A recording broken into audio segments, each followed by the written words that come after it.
মানে খুব lazy generation, এরা এক্সপ্লোর করতে চায় না, অবজার্ভ করতে চায় না। আমরা শুধু ফোনের মধ্যে বন্দি থাকতে পছন্দ করি। তো বিষয়টা হচ্ছে যে এখানে যে এত প্রকার গাছ আছে, এটাও কিন্তু অবজার্ভ করার মতো জিনিস, যেখানে কত ডিফারেন্ট ভ্যারাইটিস গাছ আছে। মাত্র 5 টাকা হরিণের খাবার। হরিণের খাবার বিক্রি করছে। এই যে দেখতে পাচ্ছেন আমার হাতে, এটা কিন্তু হরিণের খাবার। আর এই খাবারগুলো কিন্তু এই চাচা 5 টাকায় বিক্রি করছে। আর দেখুন খাবার দেখে কিন্তু হরিণ চলে এসছে। এই দেখুন, এই দেখুন হরিণ কিন্তু খাবার খাইতেছে। দেখুন এই যে দেখতে পাচ্ছেন আমার পিছনে হচ্ছে সুন্দরবন করমজলের প্রবেশ পথ। এই যে এই গেট দিয়েই কিন্তু আপনারা করমজলের ভিতরে প্রবেশ করতে পারবেন। টাটা ভাইয়া।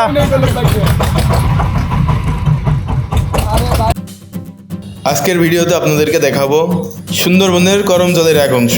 এখানে রয়েছে দুষ্টু বানর, সুন্দর চিত্রা হরিণ এবং বিশাল আকৃতির কুমির সহ নানা বন্য প্রাণী। তাই না টেনে সম্পূর্ণ ভিডিওটি দেখার অনুরোধ রইল। কিন্তু আমরা করমজলে চলে এসেছি এখন। এই যে আমরা বোট থেকে নামলাম।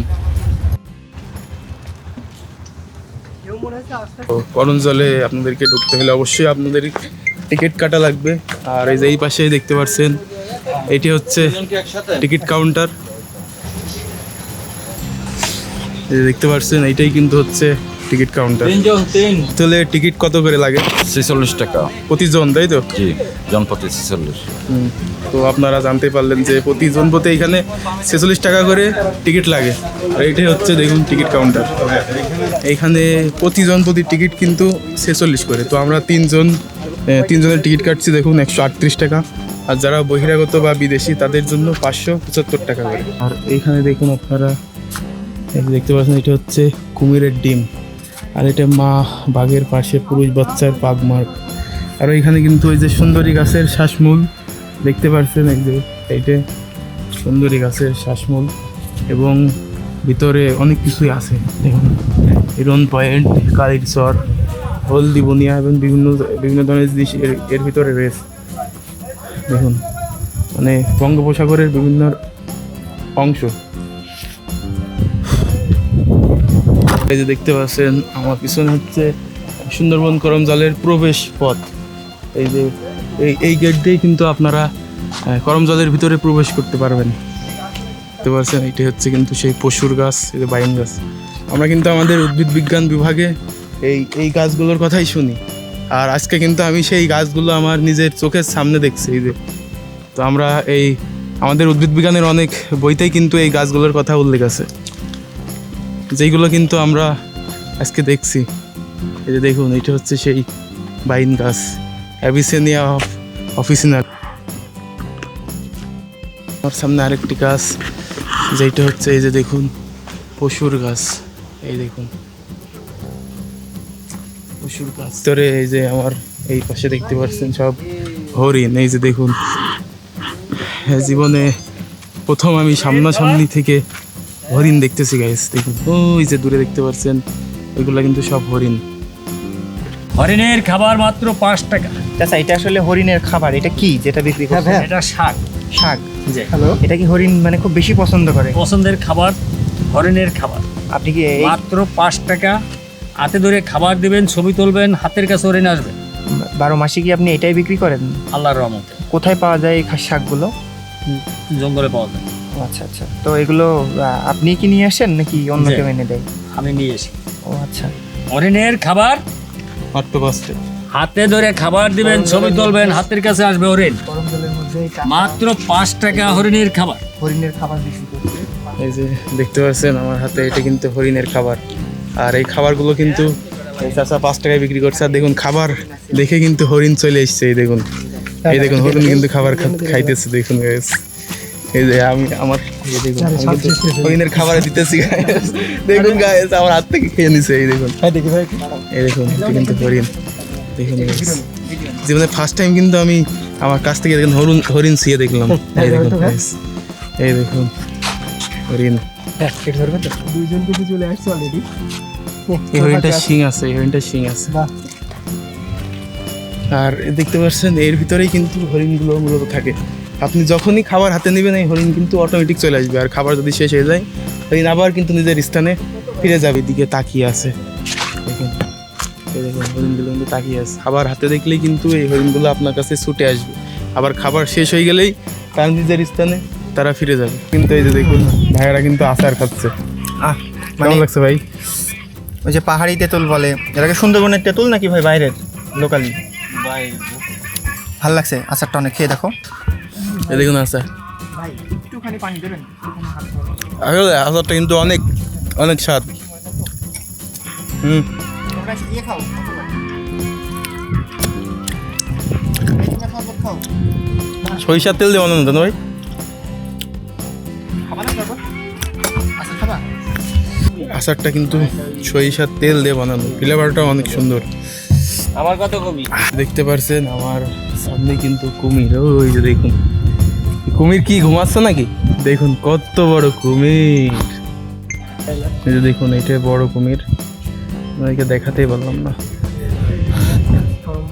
আর এইগুলো হচ্ছে দেখুন ছোট কুমির, যে কুমিরগুলো আছে সেগুলো কিন্তু সাজানো, হচ্ছে ছোট্ট কুমির। বাচ্চা যে কুমিরগুলো আছে সেগুলো। আপনারা যখনই এই জায়গায় আসবেন অবশ্যই এই কুমিরগুলো দেখার চেষ্টা করবেন। আমার পিছনে দেখতে পাচ্ছেন এটা হচ্ছে ক্রোকোডাইল টাওয়ার। এখন কিন্তু এর উপরে উঠলে কিন্তু আপনারা এই করমজাদের পুরো ভিউটা পাবেন। তো আমরা এখন এর উপরে উঠবো এবং দেখবো যে এর উপরে উঠে কি কি দেখা যায়। এইটা কিন্তু হচ্ছে করমজলের ক্রোকোডাইল টাওয়ার, অনেক বড়। এইখান থেকে আপনারা কিন্তু সব ভিউ নিতে পারবেন এর উপর থেকে। বাবা এত উপরে ওটাই তো কষ্ট। দেখুন উপর থেকে ভিউ, সুন্দরবনের এই করমজলের পুরো ভিউটা কিন্তু এখান থেকে দেখা যাচ্ছে। তো আমরা একদম উপরে উঠে দেখাই আপনাদেরকে। তো আমি কিন্তু অবস্থান করছি একদম 5 তলা বিশিষ্ট ক্রোকোডাইল টাওয়ারের ওয়াচ টাওয়ারের উপরে।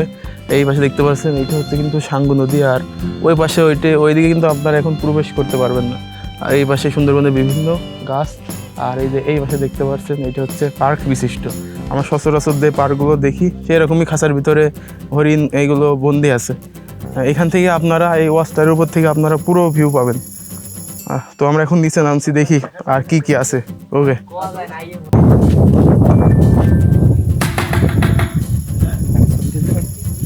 এই যে আর দেখতে পাচ্ছেন কিন্তু একটা রিসোর্ট।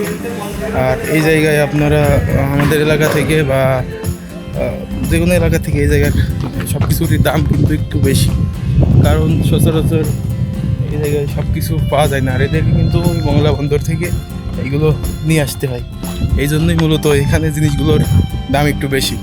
আর দেখতে পাচ্ছেন এইটা হচ্ছে জঙ্গলের ভিতরে ঢোকার প্রবেশ পথ। দেখুন একটি সুন্দর ব্রিজ, আর দুই পাশে দেখুন গাছগাছালি। তো আমরা কিন্তু একদম হচ্ছে মধ্য জঙ্গলের ভিতরে এখন, এই যে একদম ভিতরে দিয়েই কিন্তু এরকম ওভারব্রিজ বয়ে চলেছে শেষ মাথা পর্যন্ত। আপনারা যখন সুন্দরবনের করমজলে আসবেন তখন অবশ্যই এই জঙ্গলের ভিতরে আসার চেষ্টা করবেন, কারণ এই জায়গায় দেখার অনেক কিছুই আছে। তার মধ্যে হচ্ছে এই যে আপনার বিভিন্ন ধরনের গাছ, বাইন গাছ, আরও অনেক ধরনের গাছ আছে যেইগুলো আপনাদেরকে আকৃষ্ট করবে। সো আপনারা আসলে অবশ্যই এই জঙ্গলের ভিতরে আসবেন। আমার সামনে দেখতে পাচ্ছেন এটা হচ্ছে এই জঙ্গলের ভিতরে একটি ব্রিজ, দেখুন। ওয়াও, সুন্দর, থ্যাংক ইউ ব্রাদার্স। আপনারা কোথা থেকে আসছেন? চুয়াডাঙ্গা থেকে। দর্শনাতে কত আপনাদের বাসাও কি একই জায়গায়?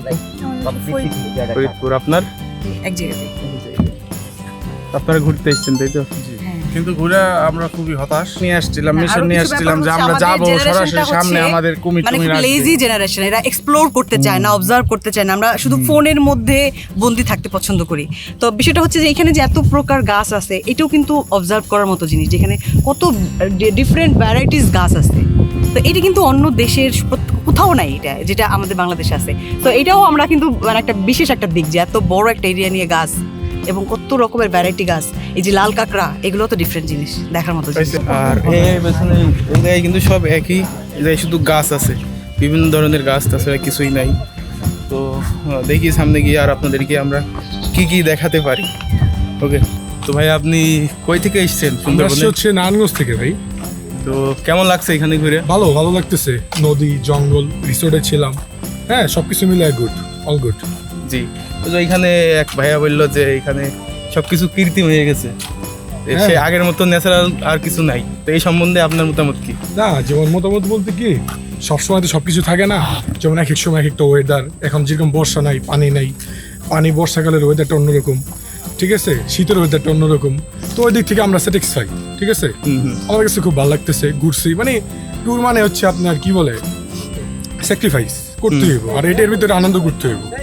হ্যাঁ, ফিল করতে পারলে আপনার কাছে সবকিছু ভালো লাগবে। জি জি, এটাই আসলে। ওকে, একে ভাই, ধন্যবাদ ভাইয়া। ঠিক আছে ভাই, ধন্যবাদ আপনারা।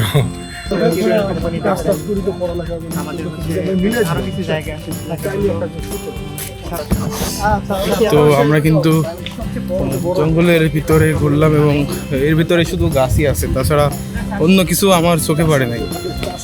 তো আমরা আর একটু সামনে আগাই এবং দেখি আর কি কি আছে এই জায়গায়।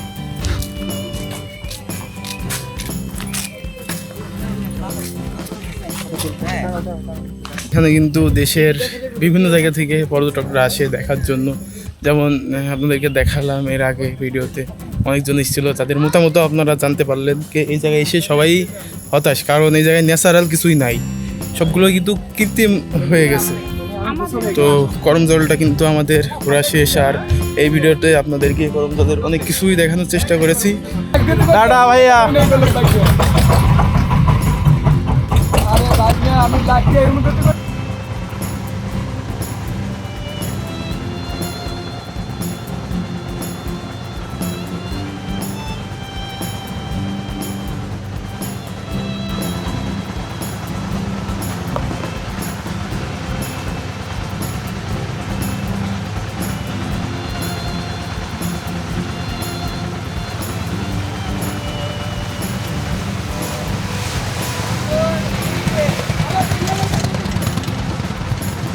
কার কি পড়ে গিয়েছে এই জায়গায়। তো শেষমেশ কিন্তু আমরা করম জল দেখে এখন মংলা বন্দরের তীরে ফিরছি। আর এইখানে দেখুন অনেক অনেক এইরকম বোট আছে, সব মিলিয়ে কিন্তু এই ট্যুরে অনেক এক্সপিরিয়েন্স হলো। তো ফাইনালি কিন্তু আমাদের করম জল দেখা শেষ। তো আমরা এখন এক্সিট হচ্ছি। তো অন্য কোথাও আপনাদের সাথে অন্য ভিডিওতে দেখা হবে। আজকের ভিডিও এ পর্যন্তই। সবাই ভালো থাকবেন, সুস্থ থাকবেন, চ্যানেলটা সাবস্ক্রাইব করবেন, পাশে থাকা বেল আইকনটি বাজিয়ে দিবেন পরবর্তী ভিডিওর জন্য। ওকে, আল্লাহ হাফেজ।